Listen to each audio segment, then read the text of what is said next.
সুন্দরভাবে সুষ্ঠুভাবে উনি আসার আগে আমরা আমাদের নিজেদের জায়গা নিজেরা নিজের দায়িত্বে আমরা গ্রহণ করব। সুন্দর সুষ্ঠুভাবে বসে আজকের সভা আমরা শুনব।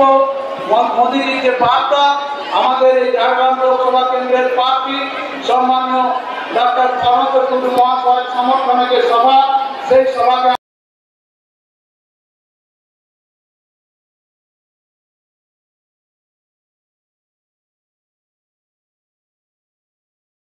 मैं कामरूप के लोगों का क्षमा प्रार्थी हूं, लेकिन मुझे खुशी है कि इस समय कामरूप के हजारों लोग भी मुझे वहां रैली स्थल पर सुन पा रहे हैं और स्क्रीन पर मुझे देख पा रहे हैं।